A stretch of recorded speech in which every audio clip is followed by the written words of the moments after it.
Hey, good morning, everyone. Today is April the 2nd, 2022, and I just heard of the passing of Bill Fries, also known as C.W. McCall. And in case you aren't familiar with it, I am the author of the book Crash the Gate Doing 98, which is the history of America's first social media platform, which is CB Radios. And I actually had a few interactions with Bill Fries. He died. I believe he was on hospice care for cancer. He announced that maybe about a month ago, although I was unaware of most of this going on. Um, I believe he passed away. And he just celebrated his 70th wedding anniversary with his wife. And I just found him to be just a really nice and genuine man. So let's talk about Bill Fries and his contribution to everything, especially the world of CB radio and in social media, because CB radio was America's first social media platform, whether or not people want to admit it, and all the things that came later with Facebook, Instagram, Twitter, all those other different kinds of things, all those patterns were established. And I argue that in my book. But Bill is kind of a unique figure. And I wouldn't have written the book without some influence from him, in that I was inspired to write the book after watching the movie Convoy and saying, wow, this is a fascinating statement on American culture. That gave me the inspiration, and then I started writing. But I didn't actually, so it was really just a master's thesis. So I just started writing.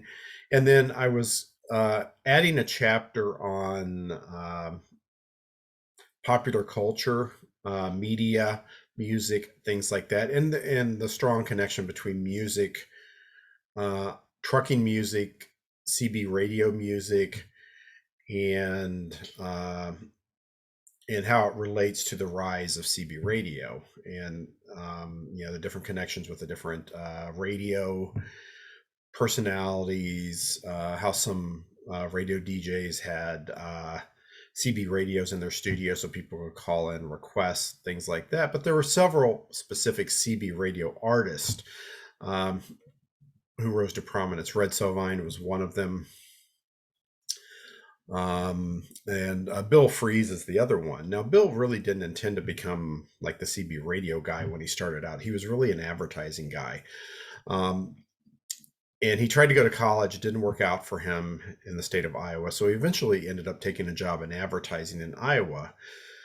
In Omaha. He moved to Omaha. And one of the things that he ended up doing was producing some bread commercials. And that's when he first paired up with his partner, Chip Davis, musical partner, Chip Davis, who just graduated with a music degree from, I think it was University of Michigan. And they created these Old Home Bread commercials, which ended up winning a Clio Award, which is pretty phenomenal for a small ad agency out of Omaha. So that's where the C.W. McCall character. My kitten just did something. Okay.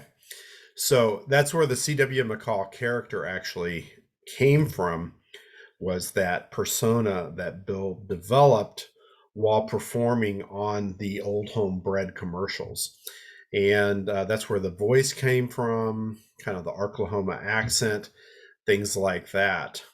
And so Bill, because of his success, he thought, well, maybe I can do something else with this. So that's when he started recording music. And there goes my kitten. And so he started recording music and turned it into a full-time gig. And at some point along the way, he recorded the song Convoy, which became the number one song as 1975 turned into 1976. And it was basically an anti-authoritarian message about CB radios and truckers protesting against government influence in their lives. And it's got some pretty amazing parallels to today. In fact, some of the trucker convoys, depending upon, no matter how you feel about them, they were using CB radios recently because then they couldn't really be tracked on social media for what they were doing. They could just communicate back and forth. And police agencies don't really have them in cars anymore. So, and I believe Bill was aware of that and a little fascinated by that from what I've read. But and trucking protests are really it's a thing in American history, in that when the oil prices increased dramatically in 1973, 1974, in that range, there was a massive truckers strike, and that, I believe, that was kind of the inspiration for the song Convoy. So for me, uh, I saw the movie Convoy, which then developed from the song Convoy, because it's really just the retelling of the story in the song of Convoy. So then at some point I decided I needed to talk to Bill when I was writing that fourth chapter, which is the last chapter in the book. So I went ahead and I called him up one day. And in case you're not familiar with it, Bill produced 6 albums, and then decided, the half-life on C.W. McCall isn't going to be that long, and the CB radio phenomena fizzled to a certain extent, at least from mainstream popularity. It's still around and still used by a lot of people, but it wasn't a mass culture thing anymore. So, he cashed out. He moved to Ouray, Colorado, and he became the mayor. And I believe he was the mayor from 86 to 92. And he developed some sort of a show there, like the story of the Rocky Mountains in a theater. And it was a tourist attraction. He ran that for many years. And I'm not sure what developed with that. But also, one other thing, in case you're not familiar with where the name C.W. McCall came from, C.W. McCall name was he realized that as he started getting into the music scene, that no one probably wanted to go see Bill Fries. Like, the name just had no pizzazz to it. So he was trying to come up with another name, and he was sitting in the doctor's office, and he saw a women's magazine sitting there. It was McCall's magazine. And then so he's like, okay, McCall's, that sounds good, McCall. And then he started thinking about, well, I need a first name. So why don't I just use initials? And he said, well, I do country western music, so I'll just do CW. So that's where the name comes from. So I called up Bill. I knew where he was in the phone book. So I called him up one day and said, there goes my kitten again. I called him up again. I know, I'm doing a YouTube thing, Leo. Hold on. He's probably going to make a cameo appearance here. So I just called him up one day and said, hey, I'm writing this book on CB radios. Would you be willing to talk to me? And he goes, well, I would, but we just had some sort of a tragedy happen here at the house. He didn't really explain what that was. He says, give me like a week and call me back and I'll talk to you. So I called him up and we set a time and we did the interview. And actually, I thought it was around 2005, but the footnote in my book says it was the 28th of March, 2004. So it would have been roughly 18 years ago. Would have been on spring break. So I recorded it. And you guys are probably getting tired of looking at me here. I'll go ahead and let me go ahead and screen share so you guys can look at Bill rather than me. Hold on. Screen share. Here we go. Okay. So we did the interview and we just talked about how he got into music and what it meant for him and how he thought it was significant in the world. And he really helped develop my thesis. And I think we were in pretty lockstep agreement. This photograph actually is one that I used in the book. I did not get it directly from him. In fact, I only talked to him on the phone maybe 3 times. And it's been a long time since I talked to him. But that's one that I bought off of eBay to use in the book. So, and he said, it was a great run. I enjoyed it. I enjoyed the popularity and fame. It really set me up for the rest of my life. So I don't really use CB radios a whole lot anymore. He says I have them in my Jeeps. Bill was a big Jeep guy. I'm a big Jeep guy. I have 2 World War II Jeeps. But Bill's a big Jeep guy, so he would use them as they would run around the Rocky Mountains in their Jeeps, running around on trails. They could communicate back and forth. And he said he had one in his RV, and that was really about it. So he was just a super nice guy. I enjoyed talking to him.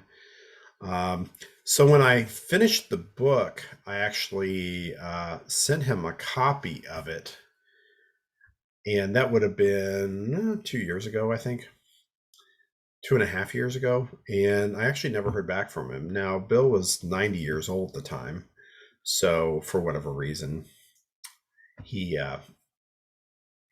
here's the book. Here's what the book looks like. But so I never actually heard back from him.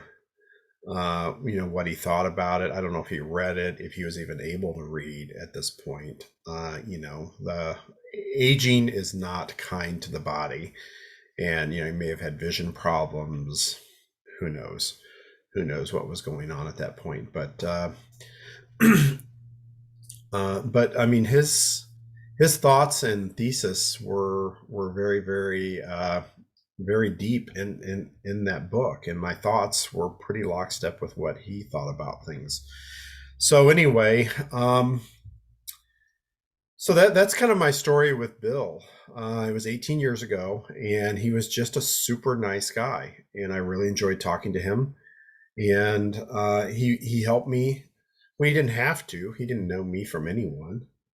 And the very first book I sent to anyone was to him, because I thought it was important that he see the history that he helped create.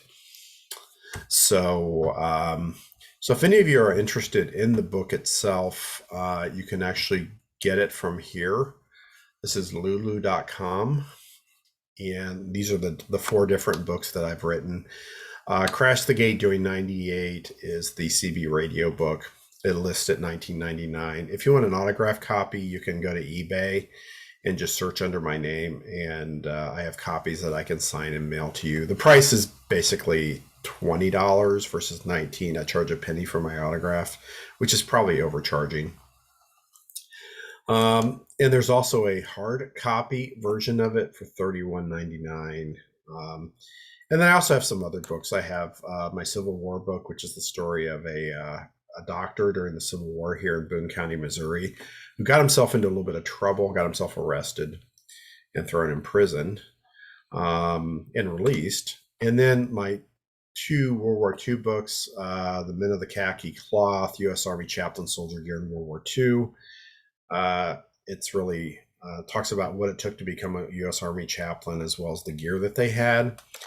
And then War Pigeon, the operations and gear of the U.S. Army Signal Pigeon Corps, which the U.S. Army used pigeons from 1917 to 1957. Again, it's another book about communication. So I show actually all the gear I found in the National Archives, all the stuff on the U.S. Army Pigeon Corps.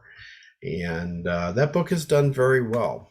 Although my best-selling book so far is Crash the Gate Doing 98 for sure, but it's been out longer also. So anyway, I appreciate you watching this. Bill was a great guy, and my heart goes out to his family, and I think we're a lesser place now that he's no longer with us. He was a good man. He's a nice guy. He made good contributions to his community and also to society, and we'll miss him.